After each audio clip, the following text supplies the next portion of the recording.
Today I'm going to talk about how changes that matter last. Children are great by their very nature, and we have the privilege and responsibility of raising them. It can be challenging at times. Let's talk about it. Hi, I'm Cynthia Armstrong. I'm a general and special education teacher. I homeschooled my own children for 5 years. These are the things that I have applied and practiced and studied and found what works for me, for my children and my students, and I am sharing with you in the hopes that it can bring some light and some ease to the journey that you are on. Now, change is difficult. We hear that all the time. Change is difficult. It's so hard to change. I'm too old to change. I'm too set in my ways to change. And if we don't apply it to ourselves, then we apply it to others, which in return then just really applies it back to ourselves. And so if we want change to last, it needs to matter, not in the brain, surface level. Oh, I know it matters. I know it's important. This isn't a knowledge thing that then makes a change lasting. It is a feeling thing. When we feel it, when we believe it, when we take that in as part of ourselves, it then changes our brain and its thought patterns and what it's seeking, and then the change can stay. And I know that can seem like, wait a second, say that again. How does that really work? But let's take a look. Let's take a look at it. So I know I shouldn't yell at my kids. Like, that's something we might all know. Some people believe we should yell at our kids, so I won't say all people. Some people believe, well, how else are they going to learn? And so that's where they're at, and that's okay that that's where they're at. But just as an example, let's say all of us listening to this are people who believe that there are better ways than yelling at our kids to help them to change. So we know that we can benefit from changing ourselves, from not yelling at our kids. And the thing is we fill some of these deficits in our own psychological needs. We bring up some of our fears that relate to not being able to meet those needs. And this is all subconscious. And then boom, we yell at the kids, even though we said we weren't going to do it before.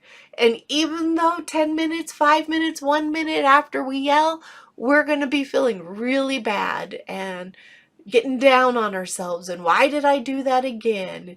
And, is my child ever going to forgive me or love me or trust me?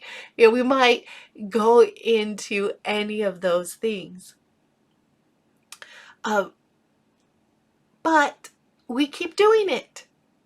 And maybe we hold off a little bit longer, and then things build up a little bit more, and then we do it again.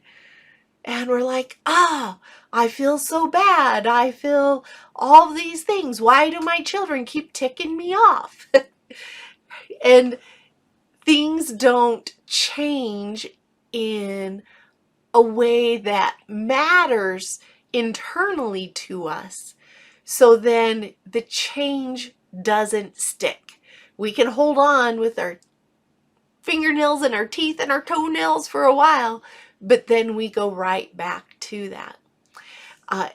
And that's because changes that matter last. And what matters to our brain, that we've talked about this before, is getting its neurochemical rewards. So if us yelling at our kids gets us to, releases some neurochemicals there, us feeling like We can't meet some of those psychological needs subconsciously on our own, which is why we're about to yell in the first place. That can give us some of those neurochemicals. All that guilt and the reprimand, or even if it's a righteous indignation, how dare my child, whichever way we go, those all release neurochemical rewards into our brain. And so it's not about just knowing in our heads that there's better ways than yelling at our kids. It's not just finding out what some of those better ways are, because if we're not going to yell, then obviously we need to do something. What's that going to be? And so it's not just filling our head with knowledge of things we could do. I get that a lot. Tell me exactly what to say in this situation. What are the magic words to make my kids XYZ? And it's not about the knowledge. It's about being in that place where we can learn, we can notice, we can grow. We have everything we need. All the knowledge that we need truly is inside of us. But it's the bringing it out, the discovering, the rediscovering of it, of learning how to access that will bring that lasting change. And so that is how we will get a different neurochemical reward, because it's not just saying, oh, I shouldn't do this, so brain, you shouldn't do this. Our brains might be saying, yeah, you're telling me not to do that, but I want my neurochemical rewards, and this is how I know I'm going to get it. So I'm going to self-sabotage. I'm going to come up with all these subconscious things because I want my reward. Okay, that's my brain talking. And then, yeah, so this is the challenging part, right? We get to reward our brain when it does what we want it to. And how we do that is bringing up joy, bringing up that feelings of love, of growth, of achievement, that celebration, that all those happy feelings. So even if we do break down and we yell at our kids, we celebrate, because that's what's going to help it not to happen in the long term, in the long run, forever and ever. And it's not that we're celebrating that we yelled at the kids. It's we find a reason to celebrate. Oh my goodness, I might have yelled at them just as much as ever, but I noticed I was yelling at them. And there was that part of me going, oh, look, I'm yelling at my kids. And so then I can go, celebration. Oh, I noticed I was yelling at my kids, even while I was yelling at my kids. Or after I yelled at the kids, I noticed it was because I felt threatened, like I was afraid other people would look at me because of the way, negatively, because of the way my children were behaving.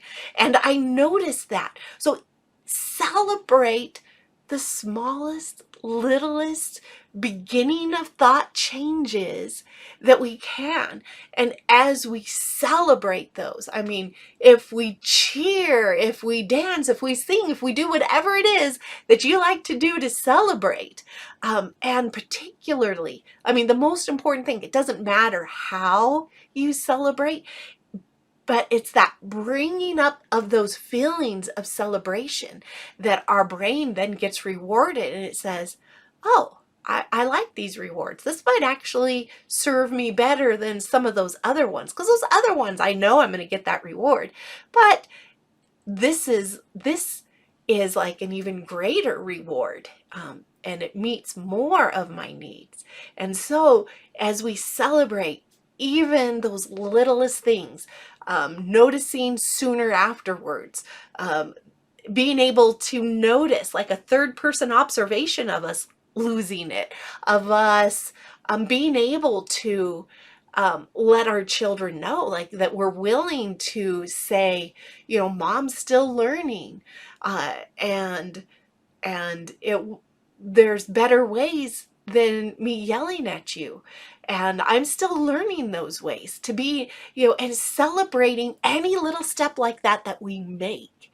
And that will reward our brain in such a way that it's willing to make those changes last. Like it's like permanent, because just like the other ways were subconscious, because that's how it was getting its reward, as we consciously reward our brain, it will then take that in subconsciously, and then we won't have to think about it as much anymore. And if it does come up, you know, and even after we've done a while, if we fall back a little bit, we're going to celebrate the heck out of it. We're going to say, yes, wow, I had that opportunity to remember that I don't like rewards that way. I like rewards this other way. And that is like how it matters to our brain. And that's what's going to make those changes lasting and possible. And so I encourage you to really look at that, and to let go of some of the guilt, let go of some of those things that's just a reward for our brain and doesn't help us to make permanent changes. And remember, children are great by their very nature, and we have that privilege and that responsibility to raise them. Hi friends, Cynthia Armstrong here. Thanks for joining us today. Please make sure that you subscribe to our channel so you can see when new videos come out, and like this one.